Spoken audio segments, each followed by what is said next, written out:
शिवाजी महाराज का जन्म 19 फरवरी 1630 में हुआ था और कुछ लोग अप्रैल 1627 को मानते हैं। शिवाजी प्रमुख कुलीनों के वंशज थे। उस समय भारत मुस्लिम शासन के अधीन था। उत्तर में मुगल और दक्षिण में बीजापुर और गोलकुंडा के मुस्लिम सुल्तान, तीनों ने विजय के अधिकार से शासन किया, बिना किसी दिखावे के कि जिन पर उन्होंने शासन किया उनके प्रति उनका कोई दायित्व था। शिवाजी, जिनकी पैतृक संपत्ति दक्कन में बीजापुर के सुल्तानों के क्षेत्र में स्थित थी, ने मुस्लिम उत्पीड़न और हिंदुओं के धार्मिक उत्पीड़न को इतना असहनीय पाया कि जब वह 16 वर्ष के थे तब उन्होंने खुद को आश्वस्त किया कि वह दैवीय रूप से नियुक्त साधन थे। हिंदू स्वतंत्रता के उद्देश्य के लिए एक दृढ़ विश्वास जो उन्हें जीवन भर कायम रखेगा। Napoleon Bonaparte.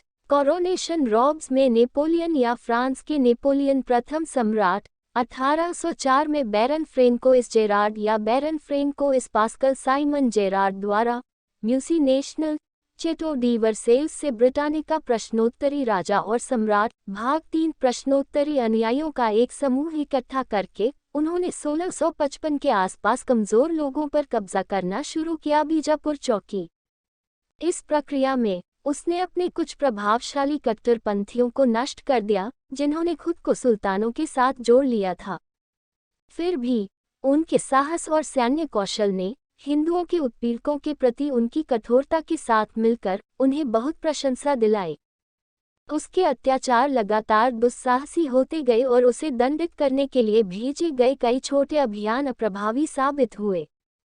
जब 1659 में बीजापुर के सुल्तान ने 20,000 की सेना भेजी फाल खान को हराने के लिए, शिवाजी ने डराने का नाटक करते हुए सेना को कठिन पहाड़ी इलाकों में ले जाया और फिर एक बैठक में अफाल खान को मार डाला, जिसमें उन्होंने विनम्र अपील करके उसे लालच दिया था।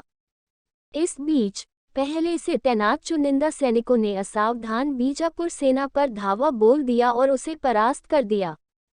रातों रात शिवाजी बीजापुर सेना के घोड़ों, बंदूकों और गोला बारूद के साथ एक दुर्जेय सरदार बन गए थे। शिवाजी की बढ़ती ताकत से मुगल बादशाह घबरा गया और औरंगजेब ने दक्षिण के अपने वायसराय को उसके खिलाफ मार्च करने का आदेश दिया।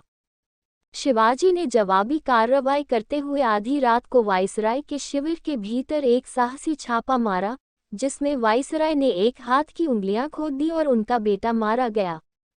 इस उलटफेर से व्यथित होकर वायसराय ने अपनी सेना वापस ले ली। शिवाजी ने मानो मुगलों को और भड़काने के लिए समृद्ध तटीय शहर सूरत पर हमला किया और भारी लूट ली। औरंगजेब इस चुनौती को शायद ही नजरअंदाज कर सका और उसने अपने सबसे प्रमुख सेनापति को बाहर भेज दिया। सेना के मुखिया मिर्जा राजा जय सिंह के बारे में कहा जाता है कि उनकी संख्या लगभग 100,000 थी। जय सिंह के साहस और दृढ़ता के साथ मिलकर इस विशाल सेना द्वारा डाला गया दबाव जल्द ही शिवाजी को शांति के लिए मुकदमा करने और यह वचन देने के लिए मजबूर कर दिया कि वह और उनका बेटा मुगल जागीरदार के रूप में औपचारिक रूप से स्वीकार किए जाने के लिए आगरा में औरंगजेब के दरबार में उपस्थित होंगे। आगरा में अपनी मातृभूमि से सैकड़ों मील दूर शिवाजी और उनके बेटे को घर में नजरबंद कर दिया गया, जहां वे फांसी की धमकी के तहत रहते थे। निडर होकर शिवाजी ने बीमारी का बहाना बनाया और तपस्या के रूप में गरीबों में बांटने के लिए मिठाइयों से भरी विशाल टोकरियां भेजना शुरू कर दिया। 17 अगस्त 1666 को वह और उसका बेटा स्वयं अपने रक्षकों को इन टोकरियों में ले गए थे। उनका पलायन संभवतः अत्यधिक नाटकीयता से भरे जीवन का सबसे रोमांचक प्रकरण था, जिसने भारतीय इतिहास की दिशा बदल दी। उनके अनुयायियों ने उन्हें अपने नेता के रूप में वापस स्वागत किया और 2 वर्षों के भीतर उन्होंने न केवल सभी खोए हुए क्षेत्रों को वापस जीत लिया, बल्कि अपने क्षेत्र का विस्तार भी किया। उसने मुगल क्षेत्रों से कर वसूला और उनके समृद्ध शहरों को लूटा। उन्होंने सेना को पुनर्गठित किया और अपनी प्रजा के कल्याण के लिए सुधारों की स्थापना की। पुर्तगाली और अंग्रेजी व्यापारियों से सबक लेते हुए, जो पहले से ही भारत में पैर जमा चुके थे, उन्होंने एक नौसैनिक बल का निर्माण शुरू किया। वह अपने समय का पहला भारतीय शासक था जिसने अपनी समुद्री शक्ति का उपयोग व्यापार के साथ साथ रक्षा के लिए भी किया। लगभग मानो शिवाजी के तीव्र उत्कर्ष से उत्तेजित होकर औरंगजेब ने हिंदुओं पर अपना उत्पीड़न तेज कर दिया। उन्होंने उन पर चुनाव कर लगाया, जबरन धर्मांतरण कराया और मंदिरों को ध्वस्त कर दिया और उनके स्थान पर मस्जिदें खड़ी कर दी। 1674 की गर्मियों में शिवाजी ने स्वयं एक स्वतंत्र संप्रभु के रूप में बड़ी धूमधाम से राज्याभिषेक किया था। दबे कुचले हिंदू बहुमत ने उन्हें अपना नेता मान लिया। उन्होंने 8 मंत्रियों की कैबिनेट के माध्यम से 6 वर्षों तक अपने क्षेत्र पर शासन किया। एक कट्टर हिंदू जो खुद को अपने धर्म के रक्षक होने पर गर्व करता था, उसने यह आदेश देकर परंपरा को तोड़ दिया कि उसके 2 रिश्तेदारों को, जिन्हें जबरन इस्लाम में परिवर्तित कर दिया गया था, उन्हें हिंदू धर्म में वापस ले लिया जाए। फिर भी भले ही ईसाई और मुस्लिम दोनों ने अक्सर अपने पंथों को जनता पर बलपूर्वक थोपा, उन्होंने मान्यताओं का सम्मान किया और दोनों समुदायों के पूजा स्थलों की रक्षा की। अनेक मुसलमान उनकी सेवा में थे।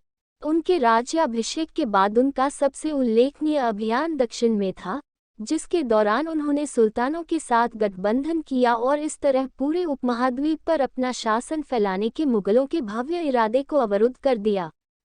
शिवाजी की कई पत्नियां और 2 पुत्र थे। उनके अंतिम वर्षों में उनके बड़े बेटे के धर्मत्याग का साया रहा, जो एक समय मुगलों से अलग हो गया था और अत्यंत कठिनाई के बाद ही उसे वापस लाया गया था। कड़वे घरेलू झगड़े और अपने मंत्रियों के बीच कलह के बीच अपने राज्य को दुश्मनों से बचाने के तनाव ने उनके अंत को जल्दी कर दिया।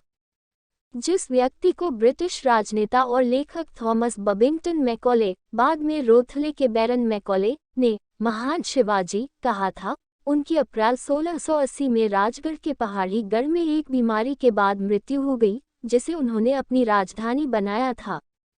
शिवाजी ने एक मरणासन जाति में नई जान फूंक दी, जिसने सदियों से घोर दास प्रथा को त्याग दिया था और उन्हें एक शक्तिशाली मुगल शासक औरंगजेब के खिलाफ नेतृत्व किया।